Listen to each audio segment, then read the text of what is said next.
Assalamualaikum warahmatullahi wabarakatuh. Perkenalkan, nama saya Muhammad Sofwan, NIM 1914080014 dari jurusan Tadris IPA Fisika, dengan mata kuliah Biofisika dan dosen pengampu Nur Hasnah MSI. Baiklah, pada kesempatan kali ini saya akan menjelaskan materi tentang biolistrik dan magnet. Yang pertama yaitu sistem saraf dan neuron. Sistem saraf pusat terdiri dari otak, medula, spinalis, dan perifer. Serat saraf ini mengatur organ dalam tubuh. Beberapa bagian tubuh yang memiliki sifat saraf pusat diantaranya yaitu otak. Otak yaitu bagian tubuh yang berperan sebagai pusat pengatur dari segala kegiatan manusia. Otak besar merupakan pusat pengendali kegiatan tubuh yang disadari, sedangkan otak kecil berfungsi sebagai yang mengatur keseimbangan tubuh dan mengkoordinasi kerja otot. Yang selanjutnya yaitu sumsum tulang belakang. Sumsum tulang belakang terletak memanjang di dalam rongga tulang belakang, mulai dari ruas-ruas tulang leher sampai ruas-ruas tulang pinggang yang kedua. Selanjutnya yaitu sistem saraf otonom. Serat saraf ini mengatur organ dalam tubuh, misalnya jantung, usus, dan kelenjar komponen yang harus dimiliki dan kelenjar yang harus dimiliki oleh sistem saraf otonom, yaitu yang pertama yaitu reseptor. Reseptor yaitu alat penerima rangsangan atau impuls. Pengantar impuls dilakukan oleh saraf itu sendiri. Saraf tersusun dari berkas rambut penghubung akson yang disebut dengan akson. Yang selanjutnya efektor adalah bagian yang menanggapi rangsangan yang telah dihantarkan oleh pengantar impuls. Yang selanjutnya yaitu neuron. Sel saraf neuron merupakan bagian terkecil dalam suatu skema saraf. Fungsinya sendiri yaitu untuk menerima, menginterpretasi, dan mengantarkan pesan listrik atau aliran listrik. Satu sel saraf tersusun dari beberapa bagian. Yang pertama yaitu badan sel. Badan sel saraf merupakan bagian yang paling besar dari sel saraf yang berfungsi untuk menerima rangsangan dari dendrit dan meneruskannya ke akson. Yang selanjutnya yaitu dendrit. Dendrit sendiri yaitu serabut sel saraf yang pendek dan bercabang-cabang. Dendrit berfungsi untuk menerima dan mengantarkan rangsangan ke badan sel.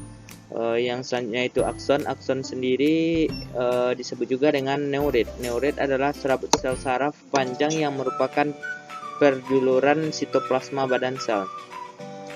Yang kedua, materi yang selanjutnya yaitu konsentrasi ion. Konsentrasi ion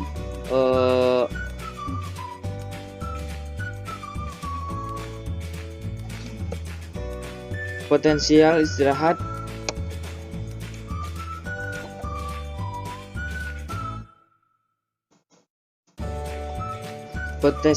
potensial pada waktu sama dengan 0, di mana ion K akan melakukan difusi dari konsentrasi tinggi ke konsentrasi rendah, sehingga pada saat tertentu akan terjadi membran dipolar dan membran dua kutub, di mana larutan dengan konsentrasi yang tadinya rendah akan kelebihan ion positif, dan kebalikan dengan larutan yang konsentrasi tinggi akan berubah menjadi kekurangan ion sehingga menjadi lebih negatif.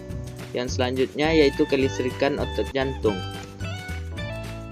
Sel membran otot jantung sangat berbeda dengan saraf dan otot bergaris. Pada saraf maupun otot bergaris, dalam keadaan potensial membran istirahat dilakukan dalam rangsangan, maka ion-ion Na+ akan masuk ke dalam sel, dan setelah mencapai nilai ambang akan timbul depolarisasi. Sedangkan pada sel-sel otot jantung, ion Na+ mudah terjadi kebocoran sehingga terjadi repolarisasi komplit.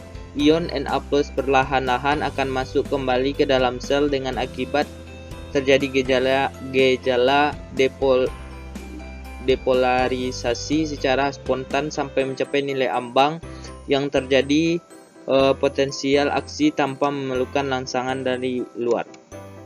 Yang selanjutnya yaitu mengalirnya aliran listrik akan menimbulkan medan magnet. Medan magnet sekitar jantung disebabkan adanya aliran listrik jantung yang mengalami depolarisasi dan repolarisasi. Pencatatan medan magnet disebut dengan magnetodiogram. Besar medan magnet sekitar jantung adalah sekitar 5 kali 10 pangkat min 11 Tesla atau sekitar 10 kali 10 pangkat 8 medan magnet bumi.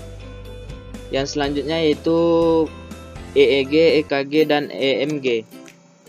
EEG sendiri merupakan salah satu teknik perekaman aktivitas listrik di otak. Sistem EEG ada dua macam, yaitu analog dan digital. Potensial listrik yang terbentuk berasal dari sumasi muatan listrik sekelompok neuron. Yang selanjutnya yaitu EKG. EKG atau bisa juga disebut dengan elektrodiagram yang berfungsi sebagai alat merekam aktivitas listrik sel di atrium dan ventrikel serta membentuk gelombang dan kompleks yang spesifik. Yang selanjutnya yaitu EMG adalah teknik untuk mengevaluasi rekaman aktivitas listrik yang dihasilkan oleh otot rangka.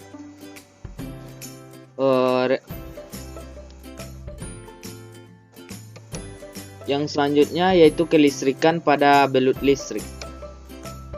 Belut listrik menghasilkan pulsa listrik. Cara belut listrik mengeluarkan listrik sama seperti baterai, tetapi tegangan yang diberikan mencapai 500 volt.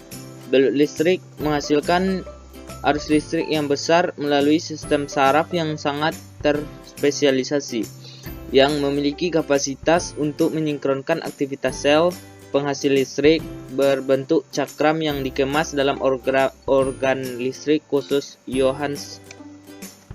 Yang selanjutnya magnet dan kemagnetan pada tubuh. Magnet sendiri berasal dari bahasa Yunani yaitu magnes litos yang artinya batu magnesian. Magnet terbuat dari logam seperti besi dan baja. Magnet memiliki berbagai bentuk dan dinamakan sesuai bentuknya. Magnet memiliki dua kutub, yaitu kutub utara dan kutub selatan. Kutub-kutub magnet yang sama apabila didekatkan akan terjadi reaksi tolak-menolak. Sedangkan kutub-kutub magnet yang berbeda nama bila didekatkan akan terjadi reaksi tarik-menarik. Berdasarkan sifat tersebut, bahan terhadap magnet dan benda yang diaplikasikan menjadi 3 kelompok, yaitu yang pertama itu benda-benda yang dapat ditarik kuat oleh magnet dan benda-benda yang tidak dapat ditarik oleh magnet. Misalnya sendiri yaitu perak, emas, tembaga, dan bismut. Yang terakhir yaitu ayat-ayat Al-Quran tentang biolistrik dan magnet.